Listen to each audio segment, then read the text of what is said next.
मेरे साथ मंच संचालन कर रही श्रीमती दीपा पवार का।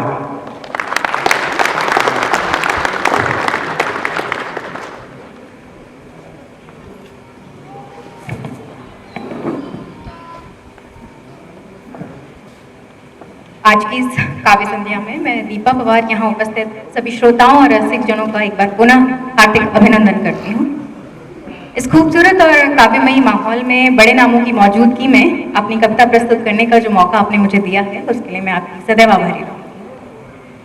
ज्यादा वक्त न लेते हुए सीधा अपनी कविता पर आती हूँ।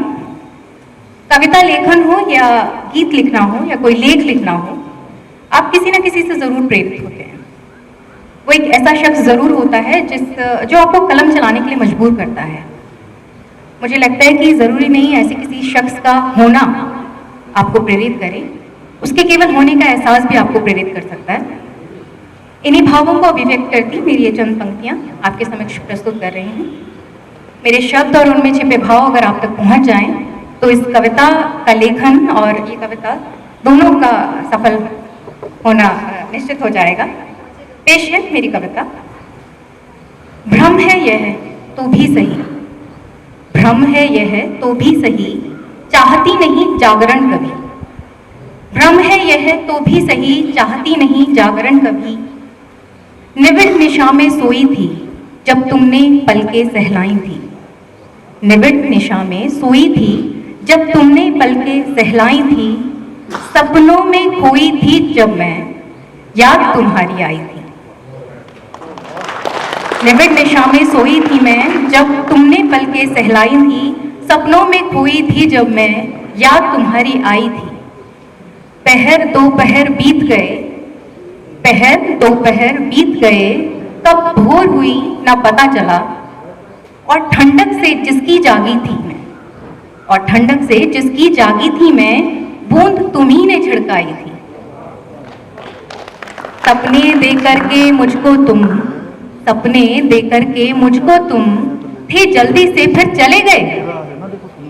ऐसी उम्मीद तो नहीं की थी आपसे, खैर। सपने दे करके मुझको तुम थे जल्दी से फिर चले गए। ऐसे लगता है मुझको अब लेने आओगे अभी अभी। ऐसे लगता है मुझको अब लेने आओगे अभी अभी। भ्रम है यह तो भी सही, चाहती नहीं जागरण कभी।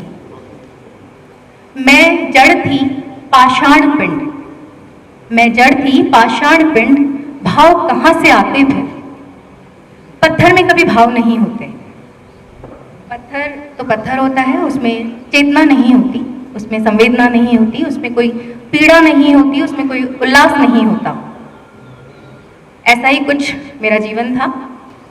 मैं जड़ थी पाषाण पिंड, भाव कहाँ से आते फिर। पतझड़ के मौसम में उजड़े पंछी कहाँ से गाते फिर। मेरे जीवन के उपवन में सौंध कभी ना आई थी। मेरे जीवन के उपवन में सौंध कभी ना आई थी। झड़ते पराग में फूलों का क्रंदन कैसे सुन पाती फिर। अभी तुम ही हो जिसने इस पत्थर को पिघला दिया है। ये तुम ही हो जिसने इस पंछी को गाना सिखा दिया है। ये तुम ही हो जिसकी वजह से इस उपवन में सौंधी सौंधी सी महक छा गई है। और ये तुम ही हो जिससे हर तरफ फूल खिल गए हैं। मैं जड़ थी पाषाण पिंड, भाव कहाँ से आते फिर। पतझड़ के मौसम में उजड़े पंछी कहाँ से गाते फिर। मेरे जीवन के उपवन में सौंध कभी ना आई थी। झड़ते पराग में फूलों का क्रंदन कैसे सुन पाती फिर। तेरे इस नम ताप से, तेरे इस नम ताप से पाषाण कौन जो ना पिघला। तेरे इस नम ताप से पाषाण कौन जो ना पिघला। मैं पिघल पिघल कर चाहती हूँ तुम में ही घुलना अभी अभी। मैं पिघल पिघल कर चाहती हूँ तुम में ही घुलना अभी अभी।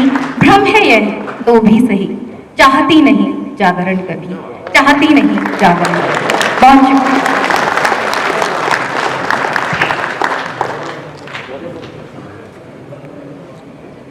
आदि कवि वाल्मीकि ने जब आदि रचना, जो कि पहली कविता कही गई है, रामायण की रचना की, तो उसमें क्रौंच पक्षी के विरह को चित्रित करते हुए उस काव्य को लिखना प्रारंभ किया और आज तक अजर अमर